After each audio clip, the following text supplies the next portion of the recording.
does that with great heart, with great passion, and she's here to share her best thinking with you today. Please help me welcome to the stage superstar 3-diamond coach, Melanie Mitro.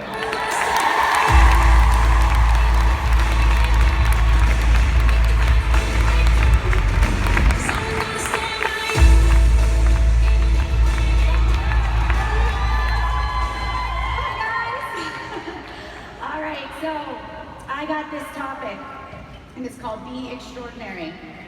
And I'm going to be real honest with you. It scared the living daylights out of me. Because when I look in the mirror, you know what I see? I see a mom, I see a wife, I see somebody that's average, that's really normal.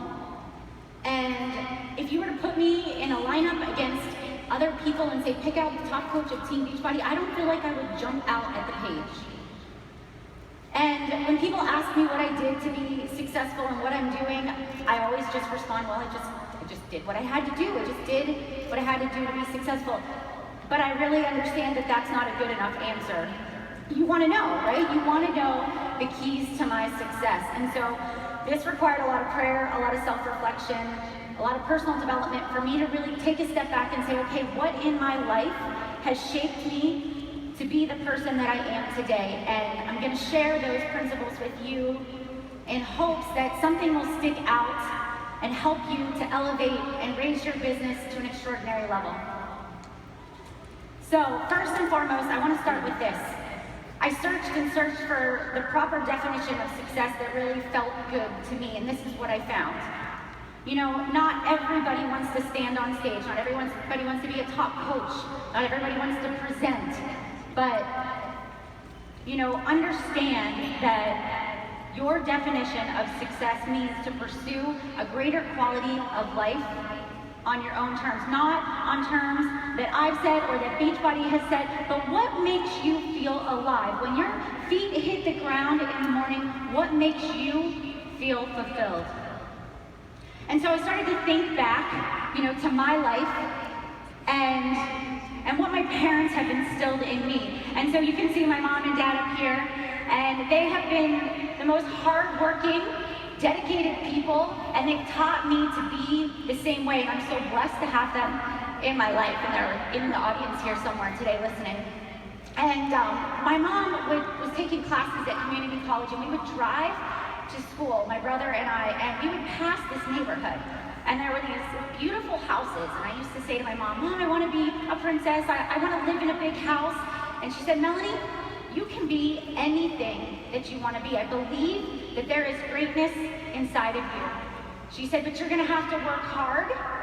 You're going to have to go to school. You're going to have to get an education, get a degree, get a good job. Nothing will be handed to you. But I believe that you can do anything that you want to do. She believed in me. But they made it very clear that I was going to have to earn whatever I wanted. And then I was in elementary school, and I wanted to play softball. And so I played softball, and the first game I realized very quickly that I would much rather pick daisies in the outfield and fix my ponytail than get dirty and dusty. And so, of course, my parents could have said to me, you know what, Melanie, that's fine. You know, you're not getting a scholarship to college to play softball. You can quit. You can quit. But you know what? I remember both my mom and dad saying, Melanie, you're a part of a team. You have a duty to uphold. There is no quitting. Even if this is something you don't see yourself doing, you still have to finish it out. And they taught me to always finish everything that I started. And that stuck with me. I teach that to my boys now. I teach that to my team. It just is ingrained in who I am. And one more story. This is me in high school. I had never taken a dance class. I did not have any tumbling experience. But I always wanted to be a cheerleader. And growing up, we didn't have that extra money to do ballet, dance, and tap, and that was fine. But when I got to high school, we were doing a little bit better, and I tried out for this. I didn't really try out. I paid money. I was on a competitive cheerleading squad. They let me be on the team, and this was my junior year. And so basically, I learned the fundamentals of being a cheerleader. And at the end of that season, I went to my mom and dad, and I said, you know what? I think I want to try out for the varsity cheerleading squad. And I'm sure they were thinking, okay, she's cheered for 1 year, she has no skill. These other girls she's going up against have been cheering all their life. They never put any doubt in my mind. They just said, if you want something, you have to work hard for it.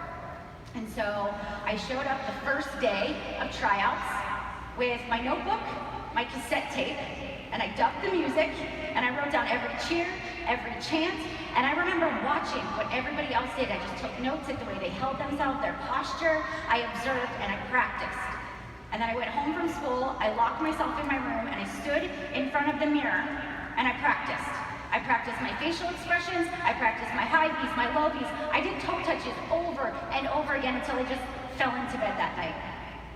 And I got up the next day, and I did it all over again. And I don't ever remember looking at the other girls and thinking, they deserve it more than me. They've been doing this longer, they've been cheering all their life, they deserve to have a spot on this team. I just knew that I wanted to be a cheerleader, and that's what I was gonna do. And my mom told me I needed to work hard, so that's what I was gonna do. And so, by the third day of tryouts, I was so sore, I could hardly walk, and my voice was starting to crack.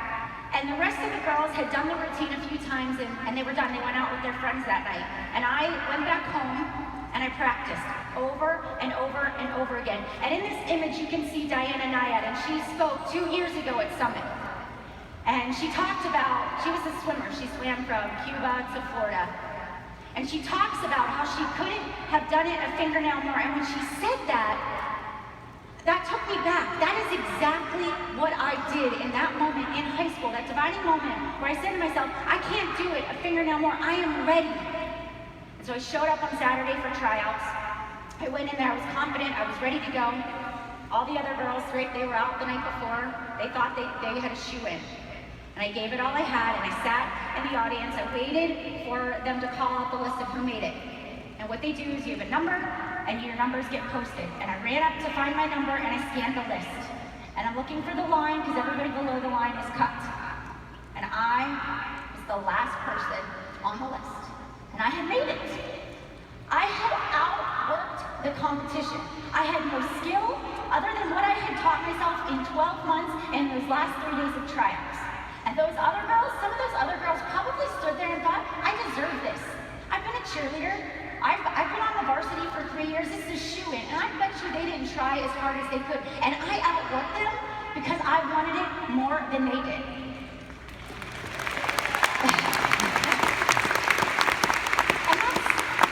and that's a lot of our business too, right? I mean, you think about this. You walk into Beachbody. I mean, I'm sure that 90% of you had no network marketing background. You didn't know how to use social media. You didn't know how to build a business on social media, but you taught yourself. We teach ourselves the things we want because we want it so bad. And so consistency. That leads me to my next point. And if you are a part of my team, they always say to me, you know, Melanie, the number one thing about you is you're the consistency queen. And that is me. That is me. I chose this image of this ballerina because when you think of a ballerina, what do you see? You see graceful, you see confident, you see sleek, and you think, man, she just owns that stage. She's meant to be up there. But when you take away that one ballet slipper or those shoes, what do you sometimes see? Maybe a bloody toe, or maybe it's broken, you know, a couple blisters, and you think, man, she worked hard. I bet you she made a lot of sacrifices to be on that stage. And that's a lot like coaching.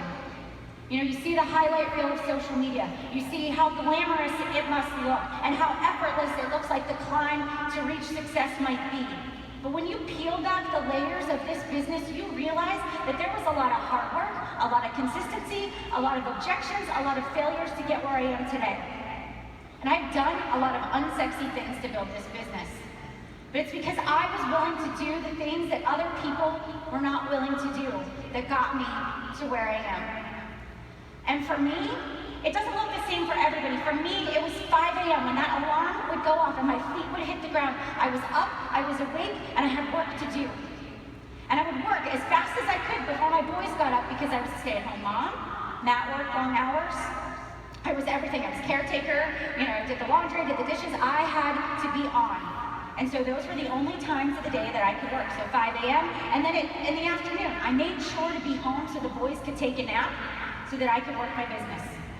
Most people would say, I'm really tired, it's been a long night, the boys didn't sleep, I think I'll just take a nap, or I'll watch some soaps. Not me, I had a vision for where I was going. Then, 9 o'clock at night, I had a choice. I could put the boys to bed, pour myself a glass of wine, watch some TV, again, back to the computer, stayed focused. Not just when it was convenient, but every single day. 365 days out of the year for the last 5 years of my life, I have been consistent with posting, with social media, with showing up, with personal development, with practicing what I preach. I outwork the competition. And here's the kicker, I figured this out. I also did it on Saturday and Sunday. I mean, how many people do their nutrition and their fitness Monday through Friday and they deserve the weekends off, right? Same thing with your business. You can't out-exercise a bad diet. You can't eat whatever you want on the weekends and still expect to get results come Monday morning. And so Saturdays and Sundays, 5 a.m., the rest of the world is quiet. And trust me, it's quiet.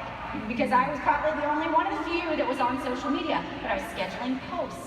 I was making my schedule for the week. I was doing my meal plan. I was getting my mind in the right place. I was following up. I was writing my blog posts.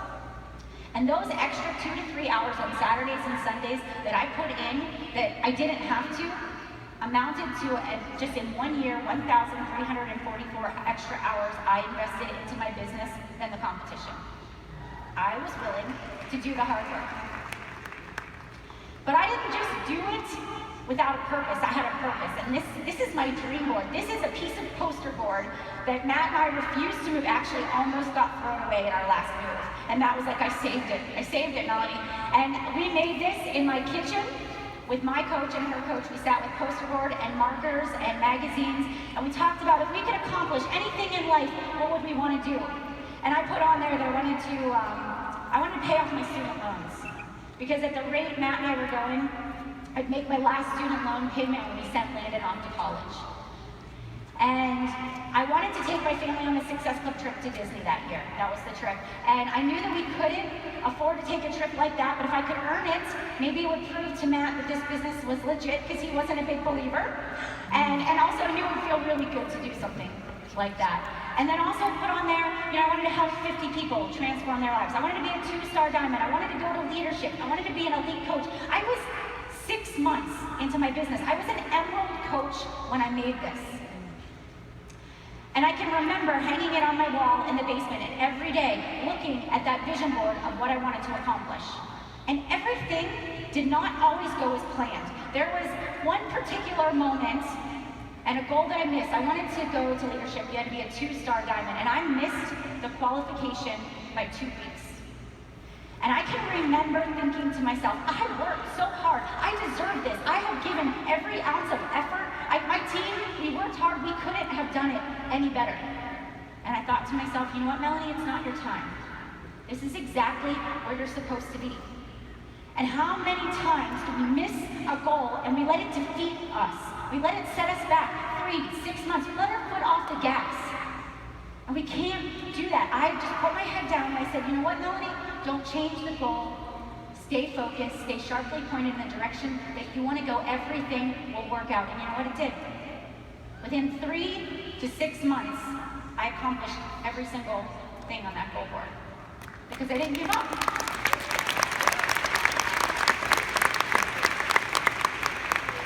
And belief. I believe without a shadow of a doubt that Beachbody is exactly where I'm meant to be. I believe that from the minute I hit submit on that application to sign up as a coach, as scared as I was, as afraid as I was to take that first step into a business I knew nothing about, I believed in my gut that this is what I was called to do. I had a transformation. I was practicing what I was preaching. I knew it worked for me. I knew it was going to work for others. And you know what? I was not the kind of person that said I'm going to give it 3 months or 6 months or a year from now, and if I'm not making X amount of money or I'm not this rank, then I quit. I'm here. I am here for the long haul. It's not 1 foot in and 1 foot out. There is no plan B. When you have that kind of mentality, you're in it. You are in it, and you will do what it takes to be successful. And confidence. I know, we talk about confidence a lot, right?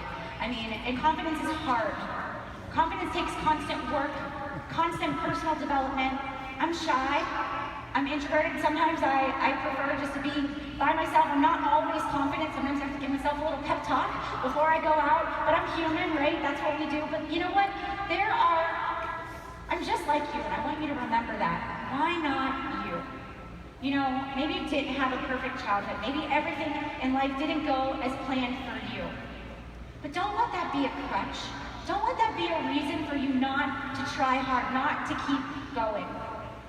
I have the opportunity now to get to go on 3 Elite 10 trips and talk to, and one of the traditions is to hear each person's story of how they got to where they are today. And each coach has stuff.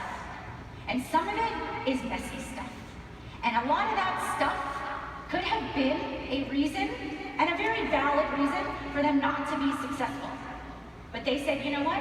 I'm gonna take that stuff, that mess, and I'm gonna turn it into my message. And I'm gonna use it to inspire other people. I'm gonna take what has been hard for me and use it to grow somebody else. So be confident in your gifts that you have to offer, because you know what? Why not you? There is no reason why you can't crush it. It just takes constant work and personal development. But if you put that as a key piece of your business, you will take it to the next level. So, as I wrap things up, I just want to leave you with a few pieces of advice. Things that I feel can help you start to change maybe your thinking just a little bit, to elevate you and put you sharply pointed in a different direction. And the first one is take control. If you don't like a situation, change it. You have the ability to say that this is not how the story is going to end, and it's not too late in the game to make a change. If you want something different, you have to be willing to work for it. Is it going to be hard work? Absolutely, but is it going to be worth it? I believe it is. I believe it is. You guys, you're all responsible for your own success. Not Beachbody, not your upline, not your place in the organization, but you and your daily actions. And you know what? Don't settle. Don't settle for average. Average is easy. Average is normal. But that's not you. That's not you. Always raise the bar. Always strive to be the best at hand. Always ask yourself, can I be living 2 to 3 steps outside of my comfort zone? And the minute you start to feel yourself kind of going back into that comfort zone, I want you to challenge yourself. Can I give better customer service to the people in my challenge groups? Can I improve myself as a leader? Can I sharpen my skills? And when you always elevate yourself and be teachable and coachable, you will see your business continue to grow. And hard work. Hard work attracts hard workers. I bet you every one of you in this audience has asked at one point or another, how do I find working coaches? How do I find the next Melanie Mitro, right? And I'll tell you where those people are found. They're found by you getting down in the trenches and you doing the hard work. You leading by example. You saying, all right, if I want people to work out and be consistent, I gotta be consistent. If I want people to do personal development, I gotta do personal development. And when you get down in there and you do the hard work, people can't help but be attracted to that. They want to be a part of that. And I can remember thinking to myself, long before I had the title of leader or felt like I was qualified to be in a leadership position, I remember thinking to myself, I'm going and you can either get on this train or not, because I'm leaving without you. And that's the attitude we have to have. All right. My last point is this: always confront the brutal facts of reality.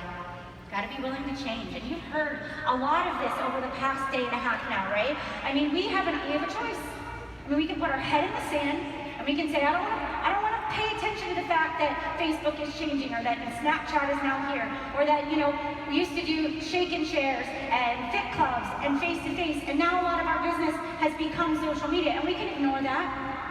We can ignore that and say, you know what, it's going to be fine. This is a fad. This is going to pass. Or we can say to ourselves, all right, team, we need to change. We need to come up with a solution. We need to be solution-oriented. And I'll tell you what, I don't want to be on the defense. I want to be on the offense. And I am willing to change, because I know change is hard, but I know it's what makes us grow.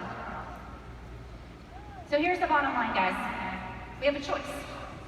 We can let the moments go by. We can leave here, we can fold up our notebooks, we can go home, we can go back to our normal, average life, or we can say, I'm not gonna let another moment go by where I'm just living. I'm gonna be alive, I'm gonna inspire other people. And I forget who said it. Was it Gary Vaynerchuk? Somebody said yesterday about regret. The worst thing in life is having regret. And I don't want any of you to walk away and say, I regret not living my life to the fullest, not finding that thing that makes me feel like I'm pursuing a greater quality of life. And here's the thing. I know some of you have never had somebody tell you that there's greatness inside of you, so I'm gonna tell you. I believe that in each and every one of you, there's greatness. And you have the ability to do extraordinary things. So do not let another moment go by where you're not living your life to the fullest. Thanks, everybody.